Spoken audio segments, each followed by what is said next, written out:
महेंद्र सिंह जी, राजकुमार सिंह जी, बलवान सिंह जी, बहन आशा सिंह जी, प्रमोद तिवारी जी, सरनाम सिंह जी, ब्रजभूषण सिंह जी, बलवंत सिंह जी, सम्मानित हमारे अभिनंदन यादव जी, सभी सम्मानित मंच के सभी साथीगण, मैं सबसे पहले इस कार्यक्रम के आयोजक साथियों को, उपस्थित साथियों को, अपनी मात शक्ति को मंच की ओर से आपका हार्दिक स्वागत करता हूं, वंदन करता हूं, अभिनंदन करता हूं। और आज कोई लंबी चौड़ी बात नहीं, आज तो कुछ खास बातें करने आए हैं कि इस देश में 26 नवंबर 1949 को बाबा साहब अम्बेडकर ने एक वोट का अधिकार रानी और महात्मा रानी के वोट की कीमत बराबर करके धरती में स्वर्णिम युग की शुरुआत करने का काम किया था। आज 75 वर्ष हो गए गणतंत्र को लागू हुए।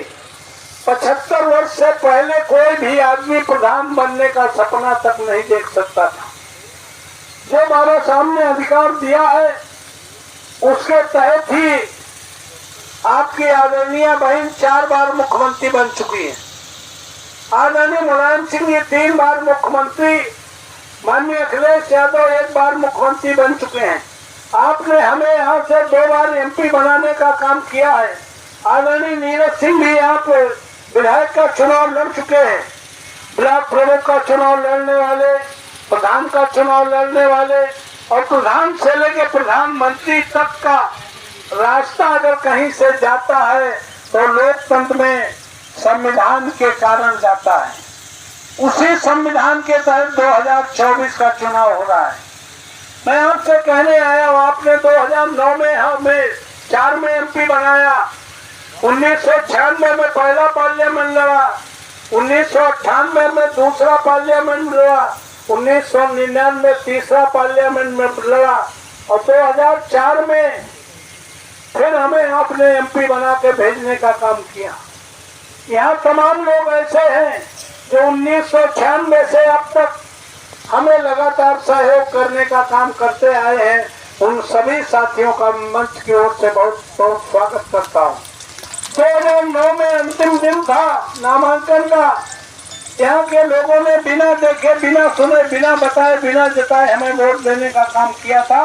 उन तमाम साथियों का भी मंच से हार्दिक स्वागत करता हूँ।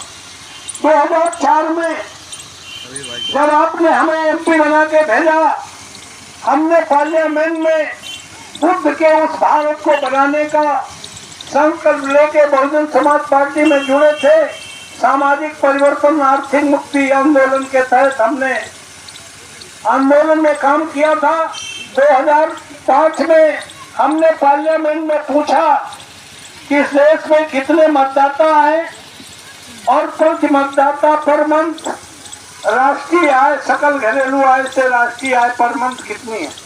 आरटीआई के तहत हमें बताया गया कि 67 करोड़ मतदाता हैं और 3500 रुपया पर मंथ सकल घरेलू आय से राष्ट्रीय आय है। उससे पहले प्रधानमंत्री राजीव गांधी ने कहा था कि हम भारत सरकार से 1 रुपये जब भेजते हैं तो 90 पैसे बिचौलिए खा जाते हैं, 10 पैसा जमीन में आता है।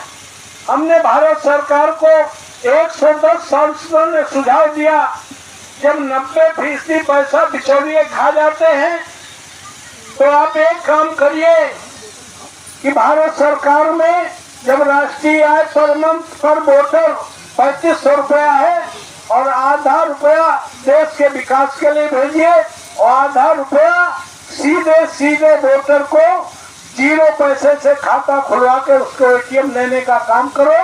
और जितनी भ्रष्टाचारी योजनाएं हैं, वृद्धा पेंशन, विधवा पेंशन, विकलांग पेंशन, मिड डे मील, शादी अनुदान, कन्याधन, बेरोजगारी भत्ता, रोजगार गारंटी योजना, सूखा रहा, गीला रहा, सब्सिडी सब बंद।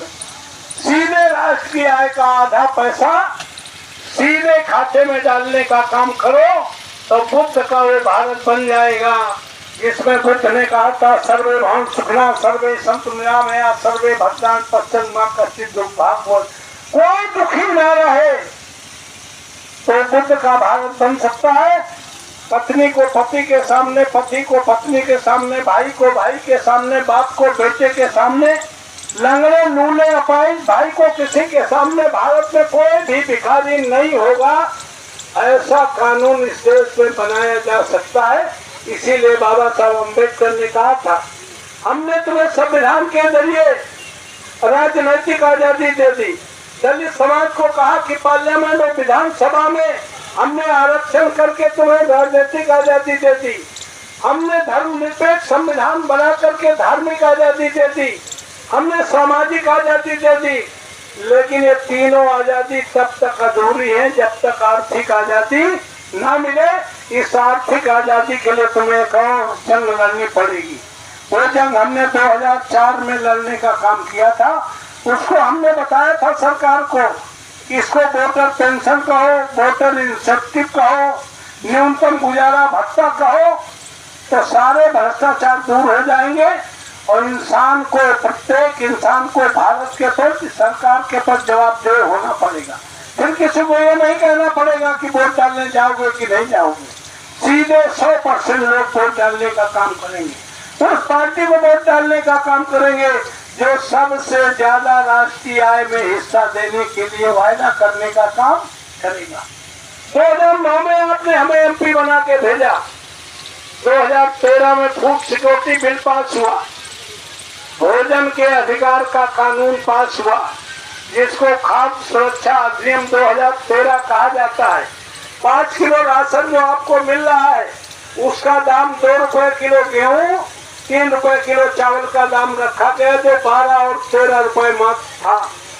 यही 12-13 रुपए और उस समय गैस सिलेंडर जब आपने हमें एमपी बनाया था तो 300-350 का था, आज 1000-1100 का है। आपसे 800 रुपए ज्यादा लेके 12-13 रुपए माफ करके आदरणीय प्रधानमंत्री जी कहते हैं हम फैला के 80 करोड़ लोगों को हम फ्री का अनाज देने का काम कर रहे हैं।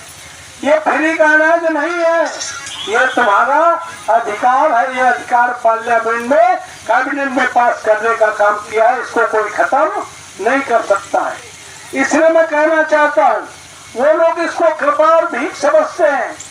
आपको इस 5 किलो राशन को अपना अधिकार समझ के खाने की जरूरत है, इसके बदले वोट देने की जरूरत, क्योंकि ये अधिकार कांग्रेस और समाजवादी पार्टी के संयुक्त गठबंधन में 2013 में पास किया गया था। ये चुनाव अंतिम चुनाव है। ये बाबा साहब के बनाए हुए संविधान के तहत दलित समाज का ही नहीं, भारत में पैदा होने वाला कोई भी आदमी प्रधान से लेकर प्रधानमंत्री बन सकता है। इतना बड़ा धरती पर अधिकार किसी युग में मिलने का काम नहीं किया है। वो संविधान आदरणीय मोदी जी बदलना चाहते हैं। संविधान तो बदला जा चुका है, धर्मनिरपेक्ष और समाजवाद 2 शब्द हटा दिए गए। ये धर्मनिरपेक्ष और समाजवाद 2 शब्द नहीं है। ये ठीक वैसे ही है जैसे चेहरे से आंख निकाल ली जाए, नाक काट ली जाए तो चेहरा कुरूप हो जाएगा। धर्मनिरपेक्ष शब्द हटने का मतलब है धार्मिक आजादी खत्म। अभी तो संविधान है, अभी भी आप कोई भीम भागवत कराने के लिए परमिशन लोगे तो आसानी से मिलने का काम नहीं हो रहा है। 24 के बाद अगर हम हिंदू मुस्लिम में फंसे, मस्जिद में फंसे तो फिर कोई चुनाव होने वाला नहीं है। इसलिए आपसे कहने आए हैं, वो दलित समाज को और महिलाओं को तो गाली देने का काम करते हैं। कहते हैं महिलाओं का वोट और दलितों का वोट तो 5 किलो राशन में ले ही देंगे। ये राशन फ्री का राशन नहीं है, ये तुम्हारा अधिकार है। ये 24 का चुनाव जीतने के लिए और दूना राशन देना शुरू कर दे, 2 महीने का इकट्ठे देना शुरू कर दे, 1 किलो और दूध देना शुरू कर दे चुनाव तक, तो भी इसे अधिकार समझ के खाने की जरूरत है। इसके बदले वोट देने की जरूरत नहीं है। अगर इस बार आपने वोट दे दिया तो निश्चित जानिए कि आने वाले समय में फिर हमारे समाज का कोई भी आदमी प्रधान बनने का सपना भी नहीं देख पाएगा। ये चुनाव बाबा साहब अम्बेडकर के संविधान बचाने का चुनाव है। जहाँ तक मेरा सवाल है, मैं तो 20, 25, 30 साल से तुम्हारे बीच में हूँ। मेरी जिंदगी का मकसद उन करोड़ों लोगों के लिए जिंदा रहना है जिनका कोई देखने और सुनने वाला नहीं है। हमने पूरी राजनीतिक जिंदगी में कभी आने वाले का नाम, उसकी जात, उसका दर्द, उसका धर्म, उसका क्षेत्र नहीं पूछा है। हम आने वाले का केवल काम पूछने का काम करते हैं। सार्वजनिक जीवन में लोगों को जात, धर्म, क्षेत्र नजर आते हैं। हमारे इसमें गड़बड़ है में सारे भाई, सारे इंसान नजर आते हैं।